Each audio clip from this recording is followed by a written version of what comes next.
Así todo se sura al-Anfal के number 35 तक drama तक أعوذ بالله من الشيطان الرجيم بسم الله الرحمن الرحيم وما كان صلاتهم عند البيت إلا مقاء وتصدية فذوقوا العذاب بما كنتم تكفرون Tarang mathakta hai khadu masjid changbada masjid ta thingba kangbu masjid ngak sengbadi makhoina te hai khredana masjid bu ngak seliba mi singdi achumba chitba mi singdunena adui makhani si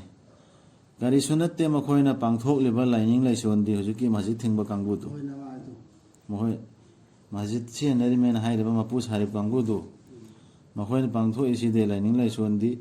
yum adu da huisen khongba amadi khoba khoba natana pai pun taramani sumen tawdame taramani mohon jana jai namaz da kar tawrisi sisu tawrisi bo metem khan jana jai namaz karina kortan khenge tawrdu bo dini ne pai pun taramani tawrdu adu pai pudi adam kho matam dei ratro adam khan taramani di masi bu fu masi le ba to ngoda mi mai tha do me do lai ban te ba adam haktam yu ba jati si to mai de to no ko thabo si jala na ai dan to ko thabo ni jana jagi namaz son bani phum goda bani mai tha na te khangi me ba adi pai pun to me ro ko ko tan khenga dana jana jai namaz so ri do ba mo adu ni ai si arab ki bi ji to to ba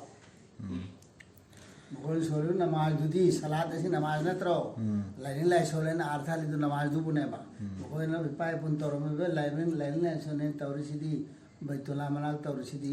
husain khomba adegi mukadi khuba khora kortan king do khuba du mohon a toro me dona kai to khuba khudna thaban chong na tawra me makka masjid haram da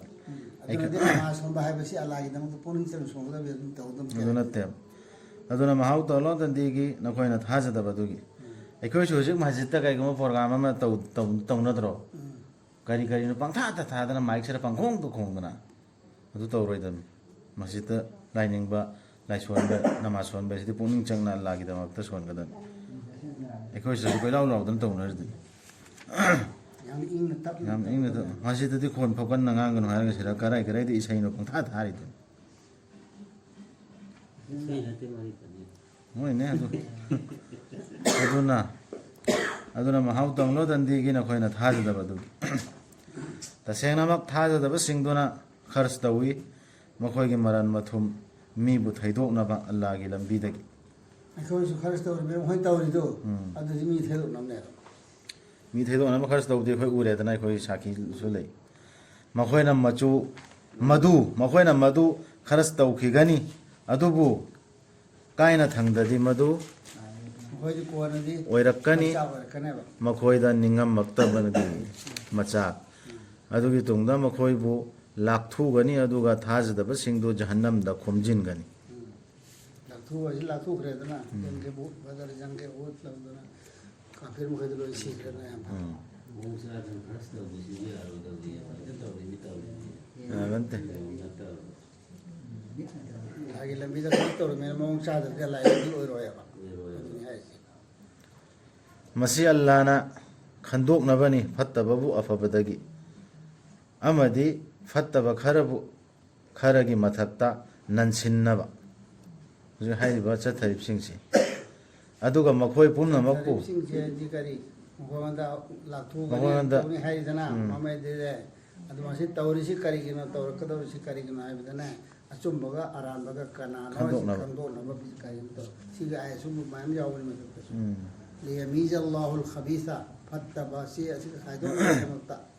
apa badagi apa baga kana no pattabana kana no si allah khaido kadawri dunya asde hona adu khaido na banaya ويجعل الخبيث بعضه على بعض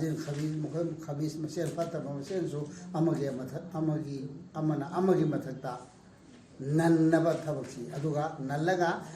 أمغا نلدي ننجنرنا فيقوم هو جميعا نبنجنرغا فيجعله في جهنم دبن هو يتنب تبكنا بنياد تورسي كارينا دا آخرت تودر رسو أدمو كل سيسلون پل لگا جهنم دبن لنگ تنب تبكنا ꯑꯗꯨꯒ ꯃꯈꯣꯏ ꯄꯨꯂꯞ ꯃꯈꯣꯏ ꯄꯨꯝꯅꯃꯛꯄꯨ ꯄꯨꯂꯞ ꯄꯩꯁꯤꯜꯂꯒ ꯑꯜꯂꯥꯍꯅ ꯂꯪꯁꯟꯅꯕꯅꯤ ꯖꯍꯟꯅꯝꯒꯤ ꯃꯅꯨꯡꯗ ꯑꯗꯨ ꯇꯧꯅꯕꯅꯦ ꯃꯈꯣꯏꯗꯨꯅꯤ ꯃꯥꯡꯖꯔꯕꯁꯤꯡ ꯍꯥꯏꯕꯗꯣ ꯁꯨꯃꯥꯏꯅ ꯄꯔꯤꯈꯥ ꯑꯃ ꯂꯧꯔꯒ ꯐꯠꯇꯕꯅ ꯀꯅꯥꯅ ꯐꯕ ꯀꯅꯥ ꯈꯟꯗꯣꯛꯑꯒ ꯑꯐꯕ ꯃꯈꯣꯏꯁꯦ ꯄꯨꯜꯂꯒꯅꯦ ꯄꯨꯜꯍꯜꯂꯒ ꯖꯅꯝꯗ ꯂꯪꯇꯒꯦ ꯇꯧꯔꯤꯅꯤ ꯍꯥꯏꯕ ꯍꯥꯏꯌꯨ ꯊꯥꯖꯗꯕꯁꯤꯡꯗ ꯃꯗꯨꯗꯤ ꯃꯈꯣꯏꯅ ꯂꯦꯞꯊꯣꯛꯂꯕꯗꯤ ꯉꯥꯛꯄꯤꯒꯅꯤ ꯃꯈꯣꯏꯗ ꯍꯧꯈ꯭ꯔꯕ ꯑꯗꯨꯗꯤ ꯑꯗꯨ ꯀꯩꯒꯨꯝꯕ ꯃꯈꯣꯏꯅ ꯍꯧꯖꯤꯛ ꯇꯧꯔꯝꯃꯤꯕ ꯐꯠꯇꯕ ꯃꯌꯥꯝꯗꯣ ꯂꯦꯞꯊꯣꯔꯛꯑꯗꯤ ꯑꯜꯂꯥꯍꯅ ꯉꯥꯛꯄꯤꯗꯕ ꯇꯣꯛꯈ꯭ꯔꯗꯤ ꯍꯥꯏꯕꯅꯤ ꯇꯣꯛꯈ꯭ꯔꯗꯤ ꯉꯥꯛꯄꯤꯅꯦꯕ ꯍꯥꯟꯅ ꯇꯧꯈꯤꯕꯈꯩꯗꯨ ꯑꯗꯨꯕꯨ ꯑꯗꯨꯕꯨ ꯃꯈꯣꯏꯅ ꯑꯃꯨꯛ ꯍꯟꯖꯤꯜꯂꯕꯗꯤ ꯌꯦꯡꯊꯤꯅꯕꯗ ꯍꯥꯟꯅ ꯊꯣꯛꯈ꯭ꯔꯕꯗꯨꯅꯤ ꯃꯗꯨꯒꯤ ꯊꯕꯛ ꯈꯨꯇꯧꯗꯨꯗꯤ ꯃꯃꯥꯡꯒꯤ ꯃꯤꯑꯣꯏꯁꯤꯡꯗ ꯑꯗꯨꯝ ꯑꯖꯥꯕꯇꯣ ꯂꯥꯛꯑꯅꯤ ꯑꯜꯂꯥꯍꯒꯤ ꯃꯟꯖꯤꯜ ꯐꯪꯒꯅꯤ ꯃꯃꯥꯡꯒꯤ ꯃꯤꯑꯣꯏꯁꯤꯡ ꯁꯤ ꯑꯩꯈꯣꯏꯅ ꯐꯠꯇꯕ ꯊꯕꯛ ꯇꯧꯅ ꯂꯥꯟ ꯊꯤꯡꯉꯤ ꯇꯧꯔꯤꯁꯦ ꯕꯔꯥꯕꯔ ꯀꯨꯔꯥꯟꯁꯦ ꯊꯤꯡꯉꯤꯕꯅꯦꯕ ꯑꯗꯨ ꯐꯠꯇꯕ ꯊꯕꯛꯁꯤ ꯁꯨꯝ ꯇꯧꯗ ꯂꯩꯔꯕ ꯍꯟꯖꯤꯜꯂꯛꯑꯕ ꯑꯗꯨ ꯑꯣꯏꯔꯗꯤ ꯑꯜꯂꯥꯍꯒꯤ ꯑꯖꯥꯕ ꯁꯣꯏꯗꯅ ꯂꯥꯛꯀꯅꯤ ꯍꯥꯏꯕꯅꯤ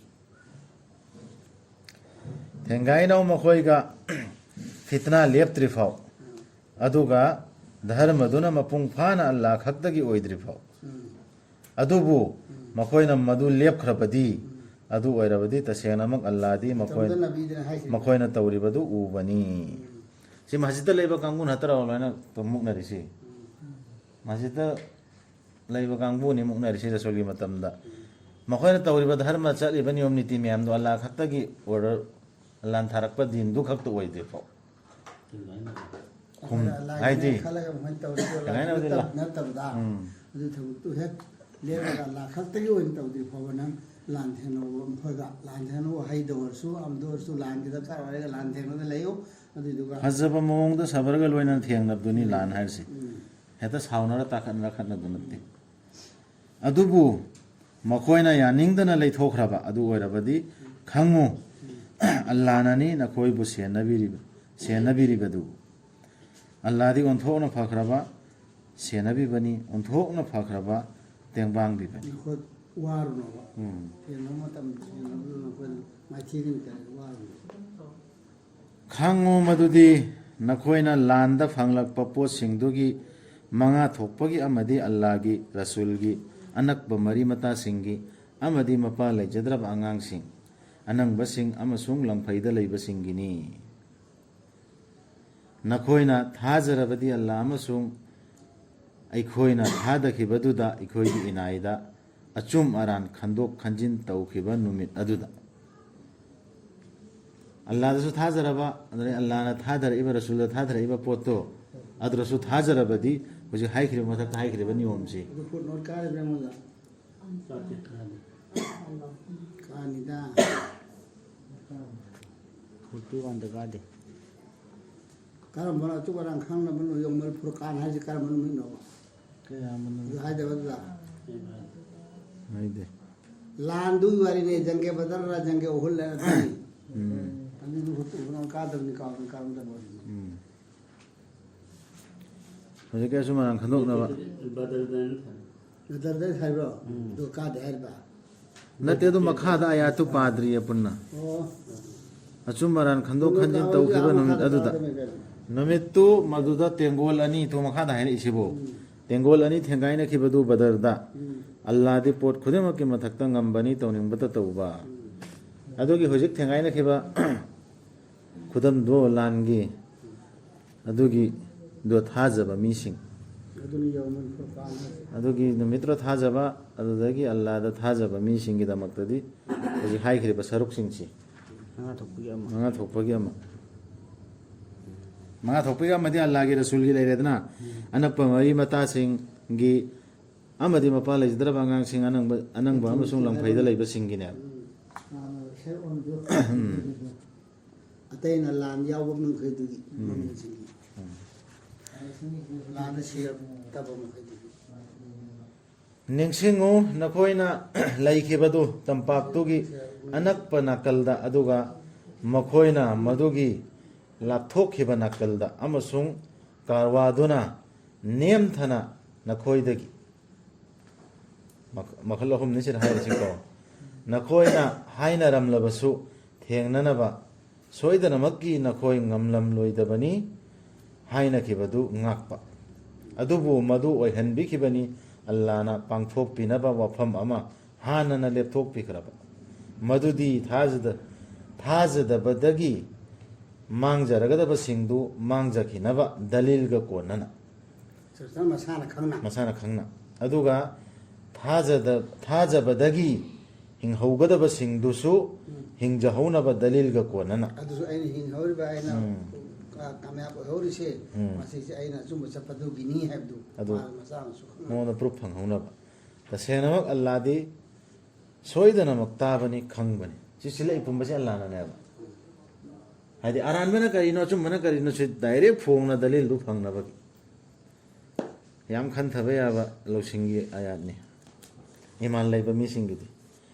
निंगसिंगो मुहम्मद सल्लल्लाहु अलैहि वसल्लम अल्लाहना उहनबिखिबदु नंगोंदा मखोइबु नंगी नमंगदा मसिंग यामदना हादि येनबसिंगदु मसिंग यामदना रसूलदु उहल्लिमि अल्लाहना नेबदु नंगी नमंगदा नमंगदो माने नमंगदा रसूल की मंगदो हन की भाई मंगदा अल्लाहना नंगोंदा उहनबिरमलबदी मखोइबु मसिंग यामना सबचाना उब रसूल द उहन बने रसूल द खंगनबा उहन बादी मावंद वही तोरपा सोइदना मनी मुस्लिम सिन मनी मोय मी यामदना उहन की मोय मी यामदेना कोनी यामेना मंगद उयबा माने रसूल के वखंद उहन बसु याय दोलना माना हादि अल्लाहना नंगोंदा उहनबिरमलबदी मखोइबु मसिंग यामना नखोइ थौना मांगखिरमगनी वखल खल मुस्लिम सिन दसु वखल खललि मेबा कजु ngमनी कोइ मिनी हेली नत्रगना एकोन पंगली बुहारसु अन खलंगी बाला सोइदना मक्की पन्ना लान थिंगनो बे नमजु मलका दोर मिना लाना सोइदना मक्की नखोइना येतनरमगनी वारेप लौबदा वफमदुदा तौगिमसुंग अल्लाहना कनबिखिबनी नखोइबु मदुदगी तसेनमक मादी खंगबनी थबाकसिंगदा यावबदु अल्लाहना नेबदु उहनखिरदु लान थिंगनो न सै का बे आया बा हाय किद्रे बा आइना मसिंगदु हनथना उहनग्राफिना लान सेफौदा लान सिले इमेब हाइदि अल्लाह की दिन से मतंग कनागुम येलकपदो अदुगी लौ तोर इमीदुगी प्लान से अल्लाह ना होले याम थोखतोर अदो एखोइना सिदा एखोइना तौरिबा लान सिदी एखोइना येनरि सिदी करी हाइब तारे अंगम तानाबा अंगम तानम ने पवार तानाबा पवार तानरी में अचावरम तानम ने असुमबदु करिनो खंगना अचुमबदु करिनो खंगने नबसनते सोमदा आरएसएस नाट का दौरे ना इखोइ सु ग्रुप सेमगा मखोइ दिंगम न लिंगदम यान अदो इखोइ ईमान पुरनम होना गदम न त याम बेरा चेनगनी हो याम यांग बमोंग द दुनिया से अजाब ओम द जंगजिल थाजद्रे अदुगा निंगसेंगो अल्लाहना नखोइदा उहनबिखिबदु मखोइबु नखोइना थेगनबा मतमदा नखोइगी नमितसिंगदा मसिंग यामदना सिसु उहनग्रिम यामका लानमी सिंग मुस्लिम सिंगदुदा अदुगा अल्लाहना मसिंग यामदना उहनबिखिबदु नखोइबु मखोइगी ममितसिंगदा मखोइदना अमका यामनो हल्ले मुस्लिम सिंग याम देना उरिबा होना मनेना थंगाइना नमी मखोइदसु यामदना हल्ले मे मखोइदसु तोना फाले बि मखोइदसु थौना फाले आपबन थंगाइना रि अदु मदु अल्लाहना पांगथोक पिनबनी वफम अमा हानना लेपथोक पिखिरो सोइदना थोक तबे यादरा दोगेना लान खनगरे लान फौदा लान सिला आमे मथक्तगी सि कयामत मु सिन्दौ रिपोर्ट नि रसूलि मतम द सिनग्रिम अदुगा अल्लाहदा हलकपनी वफम खुदिमक विचारगी वफम विचारगी दसो अल्लाहदा ने हलकदो पुन्ना ओ थाजब सिंग नखोइना थेंगनबदा येकनबगी कांगबु अमगा कोंगफम चेलु अदुगा अल्लाहबु तोइना निंगसिंगु नखोइना मंगल ओइजगे हाइरदि सिने बाय खोइ थबक्ति लड़ाई तकबीर लड़ाई है हाजदब सिंग खोइ कैगुम मसे न बम वफम हम लाए अल्लाह की दिन सिगी मतंगदा रामदनी नाराय तकबीर न है अल्लाह की दिन सी मतंगदा यासी मतंगदा कैगुम ये नबगी लाए ने एकोइ नमदोरबी अदुनी एले बहुत कारे लाउदु दुम लाउदते अल्लाहु अकबर अचिना नाराय तकबीर सुन जाओ लाउ खदिंगी ꯑꯩꯈꯣꯏꯗꯤ ꯑꯜꯂꯥꯍꯨ ꯑꯛꯕꯔꯒꯤ ꯂꯥꯟ ꯅꯠꯇꯦꯗꯅ ꯇꯧꯔꯤꯗꯨꯗꯤ ꯑꯩꯈꯣꯏꯗꯤ ꯀꯥꯕ ꯉꯝꯕꯩ ꯂꯥꯟꯅꯤ ꯑꯗꯨꯒ ꯃꯔꯤ ꯂꯩꯅꯗꯦ ꯁꯤꯒ ꯍꯥꯏꯔꯤꯁꯤꯒꯗꯤ ꯁꯤꯒꯤꯁꯤꯗꯤ ꯊꯥꯖꯕꯁꯤꯡꯒꯤꯗꯤ ꯈꯣꯡꯐꯝ ꯆꯦꯠꯀꯗꯕꯅꯤ ꯈꯣꯡꯐꯝ ꯆꯦꯠꯀꯗꯕꯁꯤ ꯀꯔꯤꯅꯣ ꯑꯜꯂꯥꯍꯅ ꯊꯥꯔꯛꯏꯕ ꯗꯤꯟ ꯑꯥꯌꯥꯠꯁꯦ ꯁꯤꯒꯤ ꯃꯇꯥꯡꯗ ꯈꯣꯡꯐꯝ ꯆꯦꯠꯀꯗꯕꯅꯦꯕ ꯑꯗꯨꯒ ꯑꯜꯂꯥꯍꯒꯤ ꯇꯛꯕꯤꯔ ꯍꯥꯏꯒꯗ ꯑꯜꯂꯥꯍ ꯈꯛ ꯇꯣꯏꯅ ꯅꯤꯡꯁꯤꯡꯒꯗꯕ ꯑꯩꯈꯣꯏꯅ ꯍꯥꯟꯅ ꯊꯦꯡꯅꯈꯤꯕ ꯂꯥꯟ ꯑꯃ ꯍꯧꯖꯤꯛ ꯇꯧꯅꯔꯤꯁꯤꯗꯤ ꯑꯜꯂꯥꯍꯒꯤ ꯂꯥꯟꯁꯨ ꯅꯠꯇꯦ Allahu Akbar laure kama oidam teba. ꯀꯗꯥꯏꯗꯩ ꯋꯥꯅꯣ Hai bi illagana. ꯑꯗꯨꯗꯤ ꯑꯩꯈꯣꯏꯒꯤ ꯆꯤꯟꯗꯩ ꯄꯪꯁꯣꯠꯇ ꯁꯣꯟꯕ ꯁꯨꯝ ꯆꯤꯟꯐꯥ ꯈꯔ ꯄꯨꯕꯗ ꯄꯪꯂꯣꯟ ꯂꯣꯟꯅꯕꯩ ꯋꯥꯅꯤ ꯑꯩꯈꯣꯏ ꯊꯦꯡꯅꯔꯤꯕ ꯂꯥꯟꯗꯨꯗꯤ ꯑꯜꯂꯥꯍꯒꯤ ꯂꯥꯟꯁꯨ ꯅꯠꯇꯅ ꯑꯜꯂꯥꯍꯅ ꯍꯥꯏꯕ ꯏꯜꯂꯨ ꯑꯃꯁꯨꯡ ꯃꯥꯒꯤ ꯔꯁꯨꯜꯅ ꯑꯗꯨꯒ ꯃꯔꯩ ꯌꯦꯠꯅꯒꯅꯨ ꯑꯗꯨꯝꯅ ꯇꯧꯔꯕꯗꯤ ꯅꯊꯧꯅ ꯃꯥꯡꯂꯛꯀꯅꯤ ꯑꯃꯁꯨꯡ ꯊꯣꯛꯈꯤꯒꯅꯤ ꯅꯄꯥꯡꯒꯜ ꯑꯗꯨꯅ ꯈꯥꯡꯕ ꯀꯜꯂꯨ ꯇꯁꯦꯡꯅꯃꯛ ꯑꯜꯂꯥꯍꯗꯤ ꯂꯣꯏꯅꯕꯤꯕꯅꯤ ꯈꯥꯡꯖꯕꯁꯤꯡꯗ ꯁꯤꯗ ꯍꯥꯏꯔꯤꯁꯤꯗꯤ ꯑꯜꯂꯥꯍꯒꯤ ꯗꯤꯟꯁꯤ ꯃꯇꯥꯡꯗ ꯅꯠꯇ꯭ꯔ ꯆꯠꯊꯔꯤꯁꯤ ꯍꯥꯟꯅꯗꯩ ꯆꯠꯇ ꯂꯩꯔꯝꯕ ꯀꯨꯔꯦꯁꯅ ꯆꯠꯂꯝꯕ ꯗꯤꯟ ꯏꯕ꯭ꯔꯥꯍꯤꯝꯅꯦꯅ ꯆꯠꯆꯔꯝꯃꯤꯕ ꯃꯍꯖꯕ ꯃꯌꯥꯝꯗꯨ ꯑꯗꯨꯒꯤꯁꯤꯡꯗꯨ ꯂꯥꯜꯂꯤ ꯑꯜꯂꯥꯍ ꯈꯛꯇꯅ ꯍꯥꯏꯕ ꯏꯟꯒꯗꯕꯅꯤ ꯁꯤꯅꯤ ꯇꯧꯍꯤद ꯍꯥꯏꯕꯗꯨꯅ ꯃꯨꯍꯝꯃꯗ ꯁꯜꯂꯜꯂꯥꯍꯨ ꯑꯂꯩꯍꯤ ꯋꯁꯜꯂꯝꯅ ꯁꯟꯗꯣꯛꯄ ꯑꯜꯂꯥꯍꯅ ꯍꯥꯏꯔꯛꯄꯗꯒꯤ ꯍꯧꯔꯛꯄ ꯀꯥꯟꯗ ꯑꯗꯨꯒꯤ ꯂꯥꯟꯅꯦꯕ ꯌꯦꯠꯅꯈꯤꯔꯤꯁꯤ ꯑꯗꯨꯒꯤ ꯃꯇꯥꯡꯗꯅꯦꯕ ꯁꯤꯗ ꯍꯥꯏꯔꯤꯁꯤ ꯈꯣꯡꯐꯝ ꯆꯦꯠꯂꯨ ꯍꯥꯏꯔꯤꯁꯤ ꯁꯤꯗ ꯑꯩꯈꯣꯏꯅ ꯊꯦꯡꯅꯔꯤꯕ ꯂꯥꯟꯗꯨꯗꯤ ꯁꯤꯒ ꯌꯥꯝ ꯂꯥꯞꯅꯩꯌꯦꯕ ꯑꯣꯏꯒꯅꯨ ꯑꯗꯨꯒꯨꯝꯕ ꯃꯤꯁꯤꯡꯒꯨꯝ ꯃꯈꯣꯏꯅ ꯊꯣꯔꯛꯈꯤꯕ ꯃꯈꯣꯏꯒꯤ ꯃꯌꯨꯝꯁꯤꯡꯗꯒꯤ ꯂꯝꯀꯦꯠ ꯂꯝꯍꯥꯏꯅ ꯑꯃꯁꯨꯡ ꯃꯤꯅ ꯎꯅꯕ ꯑꯃꯁꯨꯡ ꯃꯤꯕꯨ ꯊꯩꯗꯣꯛꯅꯕ ꯑꯜꯂꯥꯍꯒꯤ ꯂꯝꯕꯤꯗꯒꯤ Ungoda thingna tawdu sattu landa. ꯑꯜꯂꯥꯍꯅ ꯃꯈꯣꯏꯅ ꯇꯧꯔꯤꯕꯗꯨ ꯄꯨꯝꯊꯠ ꯍꯦꯛ ꯊꯠꯆꯤꯟꯕꯅꯤ ꯍꯧꯖꯤꯛꯀꯤ ꯃꯤ ꯇꯥꯟꯊꯣꯛꯏꯕ ꯃꯤ ꯂꯝꯕꯤ ꯊꯠꯂꯤꯕ ꯑꯗꯨꯒ ꯌꯨꯝꯁꯤꯡꯗꯒꯤ ꯂꯝꯀꯦꯠ ꯂꯝꯍꯥꯏꯅ ꯃꯨꯛꯇꯅ ꯑꯩꯈꯣꯏꯅ ꯑꯆꯨꯝꯕꯁꯤ ꯑꯩꯈꯣꯏꯅꯤ ꯑꯩꯅ ꯇꯧꯗꯅ ꯃꯨꯛꯇꯅ ꯙꯞ ꯆꯥꯎꯗꯅ ꯊꯣꯛꯏꯗꯣ ꯑꯗꯨꯝꯕ ꯃꯤꯗꯨ ꯑꯣꯏꯒꯅꯣ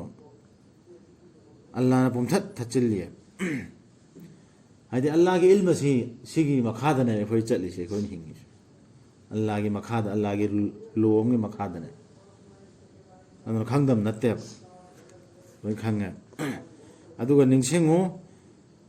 ꯃꯈꯣꯏꯗ ꯐꯖꯕ ꯃꯥꯜꯍꯟꯈꯤꯕꯗꯨ ꯁꯩꯇꯥꯟꯅ ꯃꯈꯣꯏꯒꯤ ꯊꯕꯛꯁꯤꯡꯗꯨ ꯑꯗꯨꯒ ꯃꯥꯅ ꯍꯥꯏꯈꯤꯕꯗꯨ ꯀꯅꯥꯅꯁꯨ ꯂꯥꯛꯆꯕ ꯉꯝꯂꯔꯣꯏ ꯅꯈꯣꯏꯕꯨ ꯉꯁꯤꯒꯤ ꯅꯨꯃꯤꯠꯇ ꯃꯤꯑꯣꯏꯕꯒꯤ ꯃꯅꯨꯡꯗꯒꯤ ꯁꯩꯇꯥꯟꯅ ꯙꯣꯀꯥ ꯇꯧꯔ ꯃꯈꯣꯏ ꯃꯄꯨꯛꯅꯤꯡ ꯊꯧꯒꯠꯈ꯭ꯔꯤꯃꯤꯁꯤ ꯑꯩꯈꯣꯏꯅꯦꯕ ꯆꯨꯝꯃꯤꯁꯤ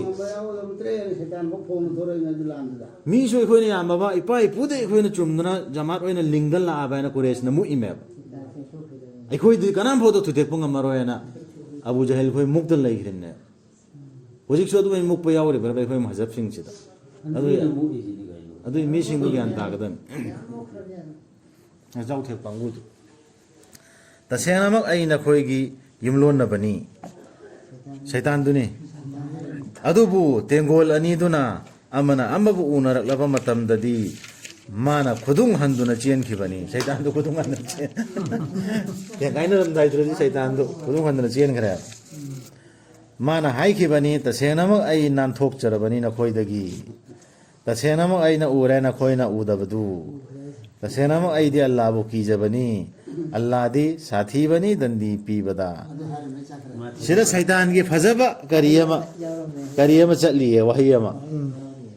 इधर लीडर ओइदन लागमिबा शैतान दुने माना आइदि अल्लाहबु कीजेना हनगिरछि जंगे बदरदा am hanगिबम यावदबम यावबनी अदर शैतान दु सिदा फोंगसु यावरनी अरोनबसु यावरनी अफोंबगिनी वारी लिरिसिदि शैतान लीडर दुने बा आइदि अल्लाहबु कीजे थेंगनब तल्लियन नत्र अखोई इचिनि नाउने बहारम भई कमेन हलुदोर मो अल्लाह की अस हयंग अल्लाह न फागने अत्र चेनगदोर सि शैतान के लिचसी निंगसिंगो ता तौबसिंग अमसुंग निमन थौजिलम निंगसिंगो ता तौबसिंग अमसुंग मखोई की थमोइदा लैना लैबसिंगदुना हाइखिबदु नमथाक तौबिख्रबनी मखोइसी मुस्लिम सिंगसी मखोई की धर्मदा अदुबु कनागुंबना थाजबा थमजरबा अल्लाहदा अदु ओइरबदी तसेनमक अल्लाहदी पांगलबनी सिंगबनी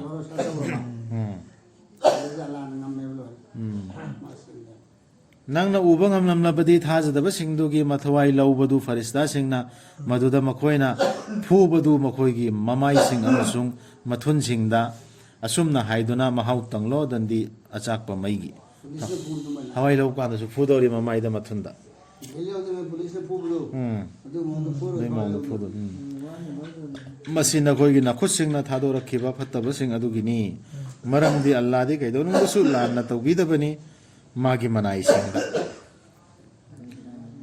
मखोई गी मवंग बतौदुदी मानबनी फिरौन गी मी सिंग अमसुंग मखोई गी ममांग दा लेरंब सिंग अदुगा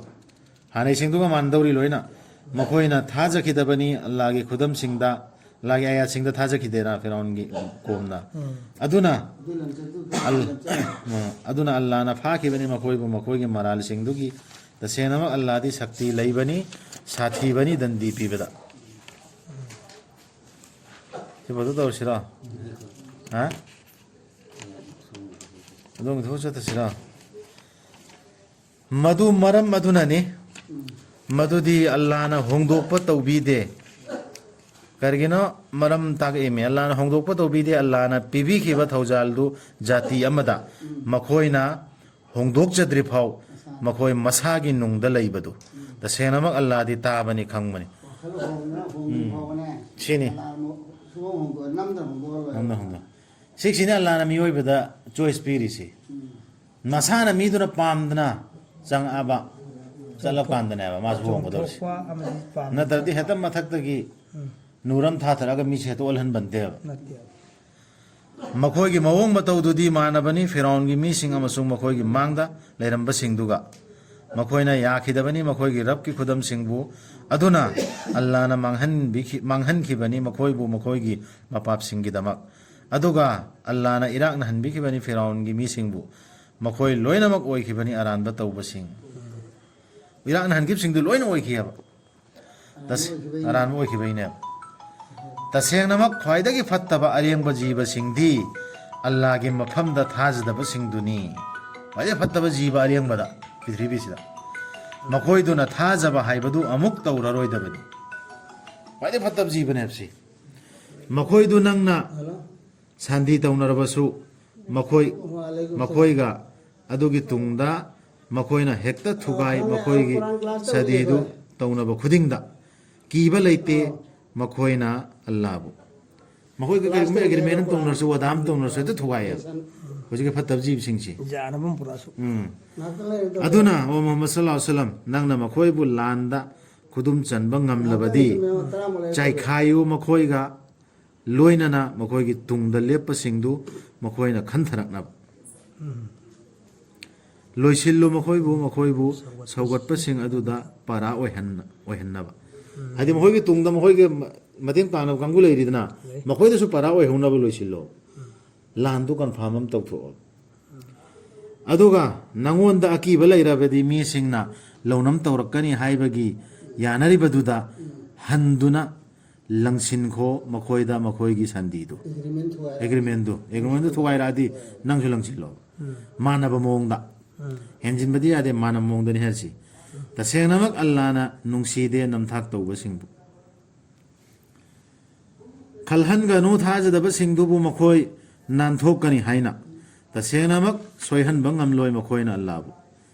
लांददु ओइरो कैगुम येनबमदा याची मतंगदा खोंफम चेलो हाइख्रेदना अदु खोंफम चेतकदबा हाइदि अखोइसि कैगुम हल्लुरदी वाहियमदा अल्लाह के याची मतंगदा अदु मखोइदा चिंगनखिदुम नत्रो मोइसि कीरे मावइना आंगसि चुमदेना अदु खलहनगनो इखोइदे जारेना खलहनगनो सेम साधुना लइयो मखोइगी मायोक्ता नखोइगी लैजबा शक्ति सिजिनदुना लानगी सगोल सिंग याउना मदुना नखोइना कि हन्नबा अल्लाहगी येकनबाबु अमसुंग नखोइगी येकनबाबु अमसुंग लांगे खुजु खला दि लेतरे हेत लांगे नोलेना नबी ताकले सरुग आमते लांगे सबक तु थरंग तो बुदमे अमसुंग मखोइदु नतबा अतोप सिंगबुसु नखोइनदी मखोइबु मसक खंगद्रिबा अदुबु अल्लाह नदी मखोइबु खंगलबा अतोपा लांद्र याउदा मिसु किनबै खुदम उल्लोबा नखोइना खर्च तौखिबा मखैदु खरदा ओइरबसु अल्लाह गी लंबीदा मदु हंदुना सिंगबीगनी नखोइदा मदुदा नखोइदा लान तौबीरोय अल्लाह